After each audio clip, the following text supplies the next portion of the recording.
तो आज बात कर रहे हैं कि वेब डेवलपमेंट क्या होता है, वेब डेवलपमेंट के टाइप्स क्या होते हैं, और दोनों में फ़र्क क्या है। वेब डेवलपमेंट में जो दो टाइप्स आते हैं उनमें क्या फ़र्क है, इसका एक बहुत ही ज़्यादा सिंपल जो है वो एक्सप्लेनेशन मैं आपको देने वाला हूं, तो वीडियो के अंत तक बने रहिए।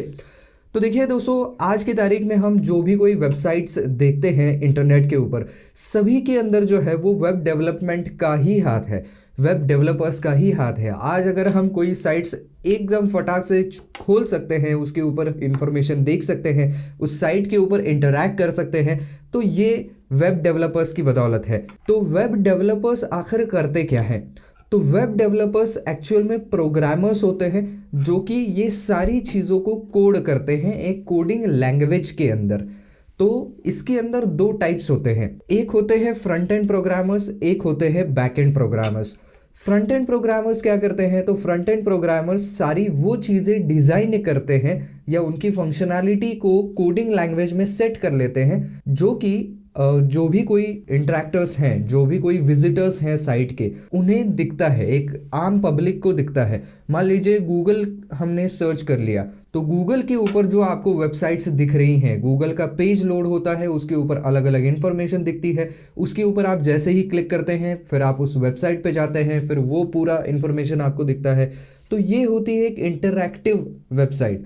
तो ये जो सारे बटन्स दिख रहे हैं, एक पूरी वेबसाइट जो है वो आपको सामने दिख रही है।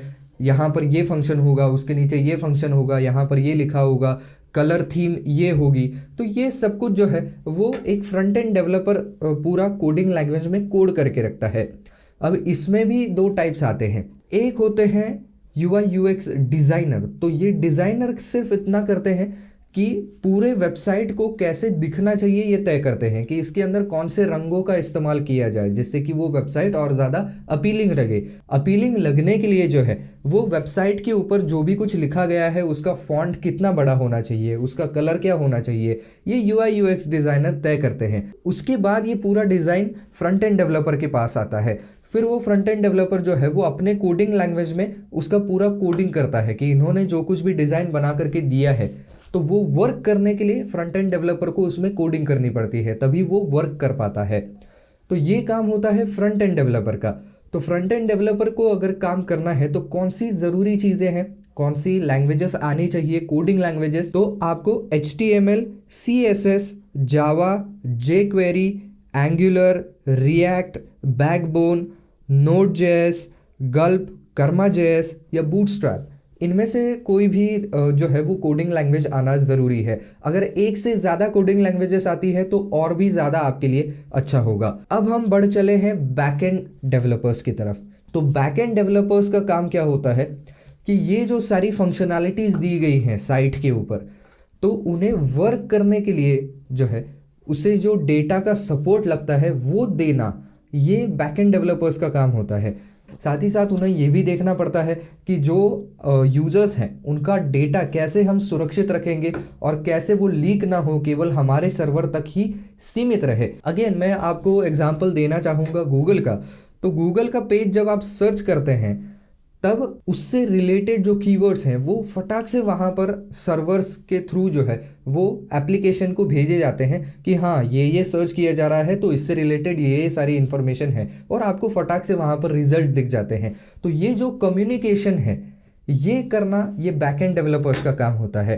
तो इनके लिए जो है वो PHP, पाइथन, जावा, .NET या MySQL ऐसी कोडिंग लैंग्वेजेस आना ज़रूरी है। अगर आपको एक से ज़्यादा कोडिंग लैंग्वेजेस आती है तो ज़्यादा अच्छी बात हो जाएगी।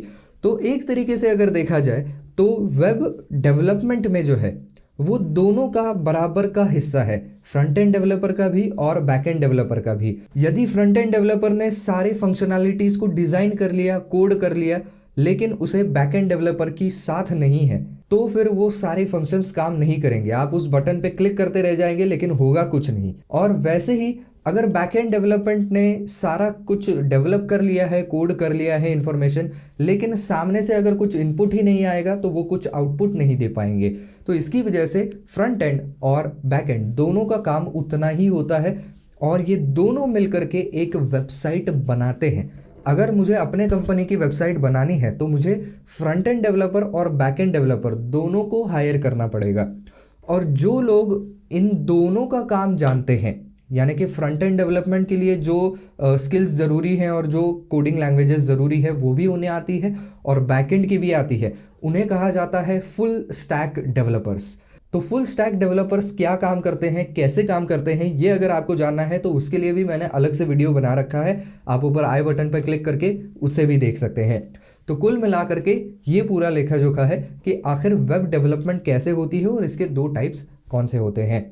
तो बस आज के वीडियो में इतना ही। अगर आपको वीडियो पसंद आया है तो लाइक ज़रूर कर दीजिए, और आपने यहाँ तक वीडियो देखा है तो मुझे लगता है कि ये वीडियो आपका मददगार साबित हुआ है, तो थोड़ी सी मदद मेरी भी कर दीजिए, चैनल को सब्सक्राइब कर दीजिए।